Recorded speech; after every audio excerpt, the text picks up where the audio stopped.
It's Sunday, and we're heading into the season of Thanksgiving here in the United States. If you're not from here, Thanksgiving is basically our national family performance review. It's the holiday where everyone pretends their families are close, while half the country sits at home wondering why they weren't invited.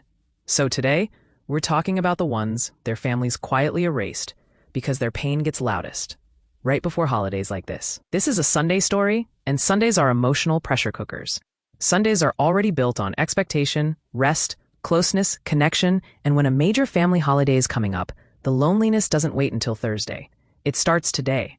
The silence shows up early. The exclusion shows up early. The ache shows up early.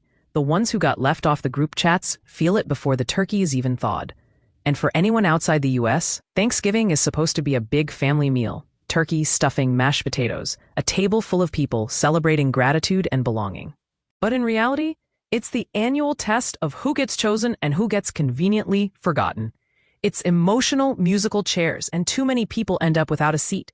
That's why today matters, because this is the week when the forgotten ones try their hardest to pretend they're okay. And they're not. I've been watching this unfolding around me, not because I'm living the emotional side of it, but because my INFJ radar is like an antenna that picks up everyone else's pain whether I want to or not. There are people out here spending birthdays alone. Mother's Day alone, weekends alone, Thanksgiving alone, not because they're toxic or difficult or dramatic, but because their families decided they weren't convenient enough to include. No call, no text, no plate saved, no acknowledgement, just silence that screams. And what breaks me is the way they rationalize it. They say, maybe my family's busy, maybe this is my fate, maybe the stars aligned wrong. No, Saturn didn't forget your birthday. Jupiter didn't skip Thanksgiving. People did. People who absolutely knew better. And then comes the hinting, the soft, tiny breadcrumb messages. What are your plans this week? Are you cooking anything? How have you been? Little nudges meant to signal, hey, remember me? They're trying to be chosen without begging, trying not to embarrass themselves with their own longing. This is where my wiring is nothing like theirs, because I don't hint. I don't send emotional Morse code. If it's my birthday and my child doesn't text me, I text them and say, hi, it's my birthday. Please send the following message. Happy birthday, Mom. If it's Mother's Day, I text, Happy Mother's Day to me. Now return the greeting. If it's Thanksgiving and I want dinner, I don't wait for an invitation. I declare, dinner is at 5. I expect your face here, and if you don't show, I will hunt you down. If my kids don't want to spend Christmas with me, perfectly fine. I will find someone else's family to sit with and still expect my Merry Christmas text. That's why longing, the emotional ache these people feel, is confusing for me. Because when my family annihilated me, I didn't fall apart. I didn't feel abandoned. I just walked right into the void and built a new life from scratch. Solitude doesn't hurt me. Silence doesn't scare me. Being left alone is a gift for me, not a punishment. And here's why. I don't crave invitations. I crave isolation. I don't crave gatherings. I crave silence. I don't crave community. I crave the void. That space where emotions don't exist and my mind can breathe. When people hand me their emotions, my mind tries to interpret them and my heart tries to connect to them. And that short circuit makes me angry, not at them, but at the emotional static my system isn't built to decode. I understand family intellectually.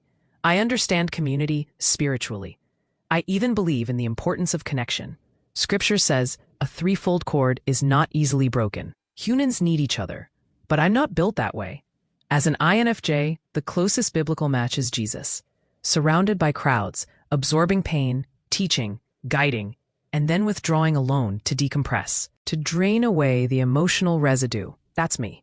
I don't recharge in community. I recover from community. I was always the oddball in my family, not because I didn't want the idea of family, but because I couldn't dedicate myself emotionally to the rituals and expectations of it. So when I say I long for silence, it's not rejection, it's survival. And here's the part that hit me hardest as I was writing this. When I decline an invitation, people don't take it personally because I give clarity. I tell them, I can't do this, it will drain me for a week. They understand. They aren't confused. They know it's not about them. But the people who distance themselves from their own families, they don't give that clarity. They don't say, your energy overwhelms me. They don't say, I'm intimidated. They don't say, I don't know how to be close to you. They don't say, you trigger something I haven't healed. They don't say, I don't have the emotional capacity. They say nothing, and their silence becomes the wound. The forgotten ones lie awake, wondering, what's wrong with me? When the truth is, nothing. Nothing is wrong with them. They just never received the courtesy of honesty. Because most people don't need perfection. They need clarity. And clarity would save them from years of internalizing a rejection they never deserved. There are certain emotions I only understand in theory. Jealousy, for example. People have called me jealous, and I stare back confused. I know the definition.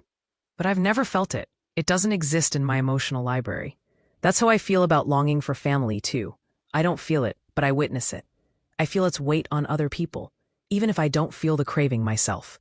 That's why I'm telling this story today, because I'm not here to choose sides. I'm not here to defend the forgotten ones while attacking the distancers. I'm here because I stand in the middle of this dynamic, watching both angles, and I want to understand the whole truth. So if you're someone who's been rejected, erased, forgotten, I see you. And if you're someone who pulls away, avoids, stays silent, I'm asking for your side too. Not to justify, not to defend, just to help me understand the human pattern. Whatever your experience is, exhaustion, overwhelm, fear, resentment, emotional limitations, miscommunication, I want to hear it, because the whole story matters, not just half of it. Tell me what you feel. Tell me why. Tell me your side. I'm listening.